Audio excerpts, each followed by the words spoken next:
બસોના ભાડામાં વધારા બાદ ખાનગી બસોના ભાડામાં વધારાની શક્યતાઓ જોવા મળી રહી છે।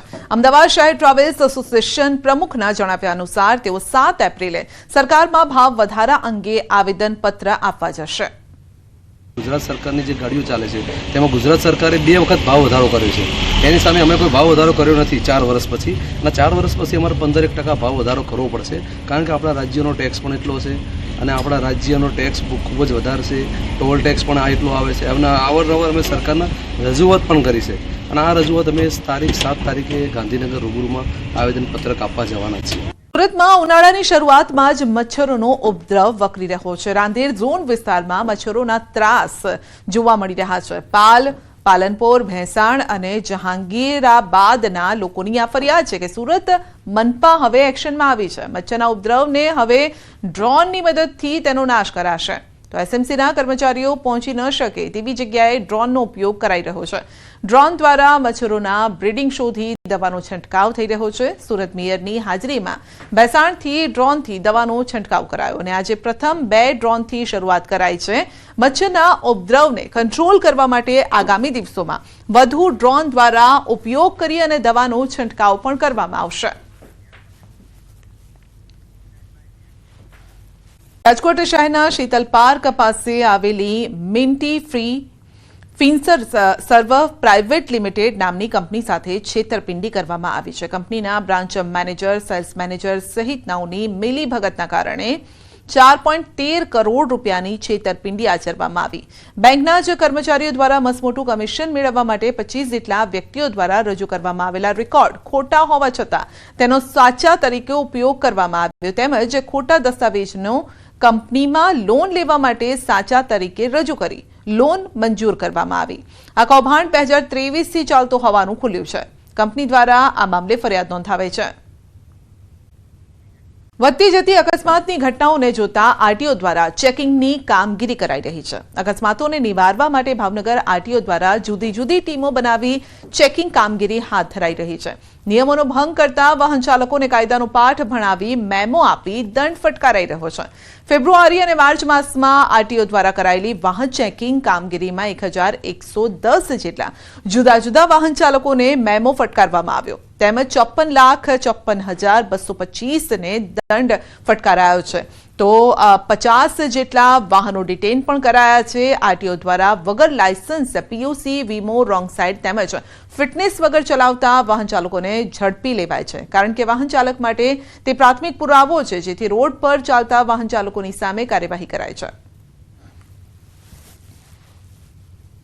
ફેબ્રુઆરી મહિનામાં 530 મેમા તથા માર્ચ મહિનામાં 750 જેટલા મેમા બનાવેલ છે।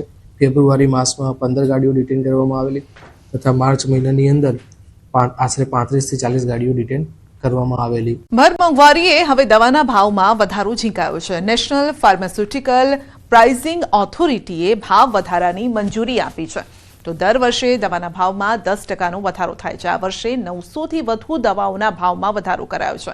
ડાયાબિટીસ, હૃદય રોગ સહિત આંખ, નાક, ગળાની બીમારીઓ માટેની દવાઓમાં ભાવ વધારો થયો છે।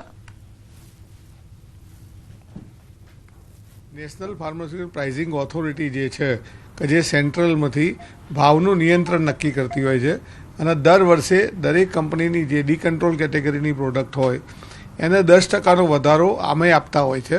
એટલે ધારો કે લગભગ 900 જેટલા મોલિક્યુલ હશે જેના દવાઓના આજથી જે મેન્યુફેક્ચરિંગ થશે એમાં 10%નો વધારો થશે।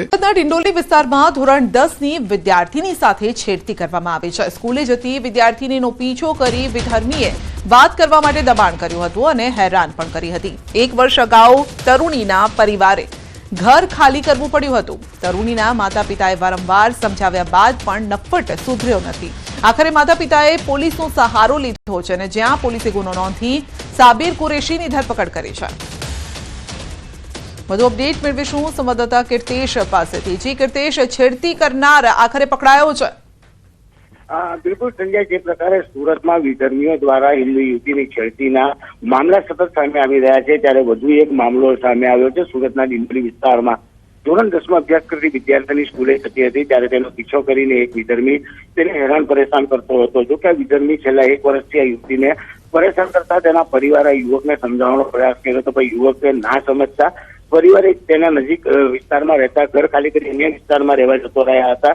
તે છતાં પણ વિધર્મી સુધરવાનું નામ નતો લેતો અને ફરી એક વખત આ યુવક કિશોરીને છેડતી કરવા સાથે તેને ધમકી આપી હતી. જો કે કિશોરી હિંમત રાખી સમગ્ર ઘટનાની જાણ પડી કરતા પરિવારે આ મામલે ડિંડોલી પોલીસ મથકમાં ફરિયાદ નોંધાવી હતી અને પોલીસે આ વિધર્મીની કાયદેસરની ધરપકડ કરી કાયદેસરની કાર્યવાહી હાથ ધરી છે. જી આપનો આભાર. યુવાનને હની ટ્રેપમાં ફસાવી 22 લાખ રૂપિયા પડાવવાનો મામલો છે. ગુનામાં ફરાર ગાંધીધામના કીડાણા ગામના દંપતીની ધરપકડ કરાઈ છે. ભુજ એલસીબીએ વડોદરાથી બંનેને ઝડપી લીધા અને આ પ્રકરણમાં અગાઉ કોંગ્રેસના નગરસેવક અને કોંગ્રેસ નેતા સહિત 3 લોકોની ધરપકડ થઈ હતી. તો અગાઉ આ અંગે જ વધુ અપડેટ મેળવીશું સંવાદદાતા મેહુલ પાસેથી. જી મેહુલ, હની ટ્રેપમાં ફસાવીને 22 લાખ રૂપિયા વસૂલ્યા તે પ્રકારની વિગતો સામે આવી છે. શું અપડેટ છે આ મામલે? ચોક્કસથી વાત કરીએ તો ભુજમાં યુવાનને હની ટ્રેપમાં ફસાવીને 22 લાખ રૂપિયા પડાવી લેવાના મામલામાં પોલીસને સફળતા મળી છે. ગુનામાં ફરાર જે ગાંધીધામ કીડાણાના જે દંપતી હતા તેઓની ધરપકડ કરવામાં આવી છે. ભુજ એલસીબીએ બંનેને વડોદરાથી ઝડપી પાડ્યા છે. આ પ્રકરણની જો વાત કરવામાં આવે તો અગાઉ કોંગ્રેસના જે નગરસેવક અને કોંગ્રેસના નેતા સહિત 3 લોકોની ધરપકડ પણ થઈ ચૂકી હતી. પોલીસે હાલ વધુ તપાસ હાથ ધરી છે. જી આપનો આભાર.